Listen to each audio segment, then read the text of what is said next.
Yes, Kenya. Tamu sana, tamu sana, tamu sana, yes, tamu sana. Some few hours ago, Rigathi Gachagua declared that he's actually going to defend his Madeira parliamentary seat. And even from that seat there, you can see clearly that Rigathi Gachagua yesterday paid his UDA nomination to defend his parliamentary seat in Madeira. What does that mean politically? Why is Rigathi Gachagua not very keen on being William Ruto's running mate?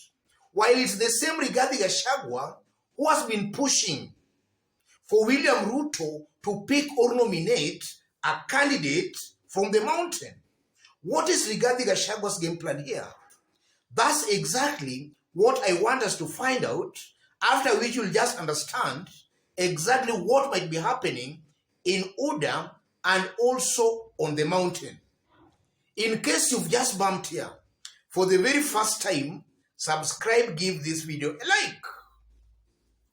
Yes. From where I sit, Rigathi Gachagua is not very keen on being William Ruto's running mate because he knows William Ruto will not be the president in this year's presidential election. William Ruto won't be the president. So Rigathi Gachagua knows that in the event he becomes William Ruto's running mate, come August this year, he will most likely be jobless. So Rigathi Gachagua prefers to defend his parliamentary seat so that come August this year, maybe he might be lucky or not to recapture that seat. But already he knows that straight away, if he becomes William Ruto's running mate, he will be jobless come August. That's why he's not very keen on being William Ruto's running mate. And that really exposes a very interesting political scenario on the mountain. Because Rigathi Gachagua is campaigning for William Ruto with a lot of conviction. Looking Rigathi Gachagua campaigning for William Ruto, you can actually think that William Ruto is going to win this year's election, guaranteed 100%. But Rigathi Gachagua, from where I sit again, Rigathi Gachagua just hates Raila Amolo Odinga. So he's vigorously campaigning for William Ruto out of his hate for Raila Amolo Odinga, and to a larger extent, the Luo community. Because, you know, these two communities, for so many years, there is a lot of propaganda that has been spewed, that has actually made these two communities antagonists. Rigathi Gachagua still belongs to that old school of thought, that actually the Luos are not actually good people. So Rigathi Gachagua prefers to vigorously campaign for a William Ruto he knows will not win because he hates Raila Amolo Odinga. And then secondly, another interesting point, Rigathi Gachagua was being seen as a possible William Ruto's running mate. So in the event he was not to be William Ruto's running mate, we expected Rigathi Gachagua to at least go for Nyeri gubernatorial seat. Because I know if you can tell any politician that you can guarantee him a seat as a governor, then a politician will die to make sure he becomes the governor. But in this case, we are also seeing Rigathi Gachagua not being very keen on maybe going for Nyeri gubernatorial seat. And the reason again is very simple. Rigathi Gachagua knows the ground in Nyeri County is a little bit slippery. He knows they are not all that guaranteed of that seat. And largely from where I sit again, it's a given fact that our politics is largely ethnic based. The ground tends to listen to their ethnic kingpins. And from where I sit, and this is something I've been saying and I've been repeating, the mountain will largely listen to their son, Uhuru Muigai Kenyatta. And that is informing the reason why Rigathi Gachagua is also not very keen on contesting for Nyeri gubernatorial seat.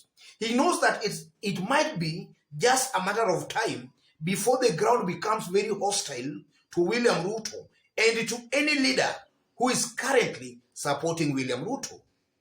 That is a given fact, ladies and gentlemen. And also, if you look at Rigathi Gachagua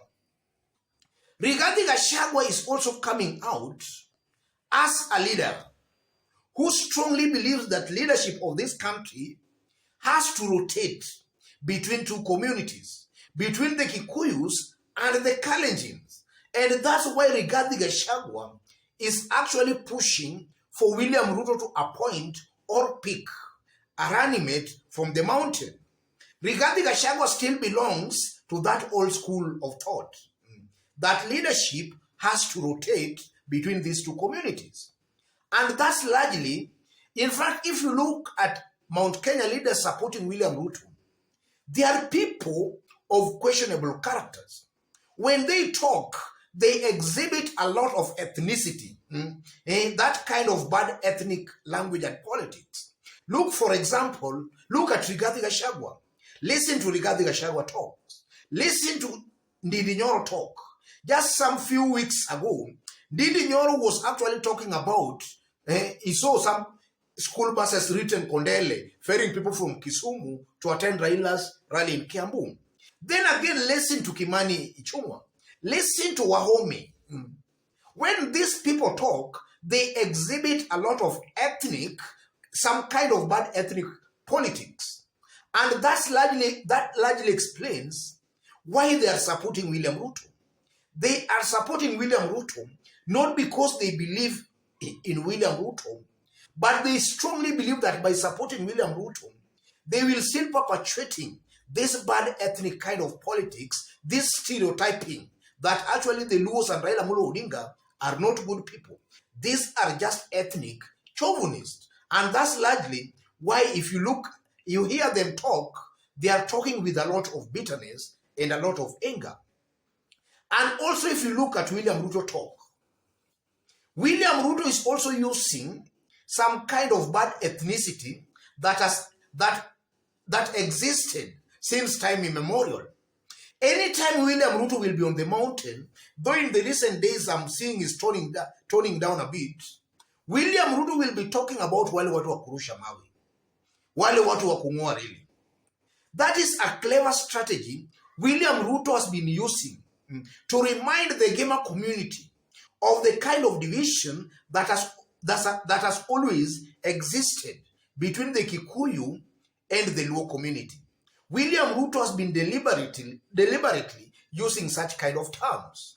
So it's very clear from where I sit that William Ruto, Rigathi Gachagua, Kimani Ichung'wa, Ndindi Nyoro, Alice Wahome, they still belong to that old school of thought. That actually, there has to be a split between the Luos and the Kikuyus for them to gain politically. And that's largely the kind of politics they are hanging on to. But from where I sit, the ground is going to be very slippery for them because that Raila phobia, I'm seeing in the coming few months, that Raila phobia might not even exist on the mountain. So these leaders will be left with no option but actually to kiss goodbye to any elective seat. Because it's very clear, they will not have any agenda to tell to their people, or rather to sell to their people, but only hatred and hate. Yes, I believe, ladies and gentlemen, that those reasons best explains why Rigathi Gachagua is opting out from being William Ruto's running mate. He knows William Ruto will not be able to win this year's presidential election. So if he be William Ruto's running mate, he will be jobless. And then secondly, he is also not contesting for Nyeri gubernatorial seat because he knows the ground is slippery. He is not guaranteed of that vote. And he knows the ground can change anytime. That also explains why he's opting to contest just as a member of parliament, and also still as a member of parliament, it's still very slippery for him there. Because it's widely alleged and rumored that there is a person there, an aspirant by the name Shosh. It's widely believed that Shosh actually defeated Rigathi Gachagua in 2017 during Jubilee party nominations. But through whichever means, Rigathi Gachagua was awarded the party ticket. So in this year again, is a little bit slippery again for him, even in Madeira constituency. Let me stop there for today. In case you've just bumped here for the very first time, and so far you have not yet subscribed, kindly subscribe, give this video a like. And to those watching us outside Kenya for the very first time, drop a comment, let us know from which part of the globe you are watching us from. And if possible again, subscribe, give this video a like. And to our fans, our subscribers here, I'm very much humbled for the kind of support you are giving me here. I'm very much grateful. So stay tuned, for we are now going to be giving you videos. And we are going to be dropping videos, ladies and gentlemen. God bless you. God bless Kenya.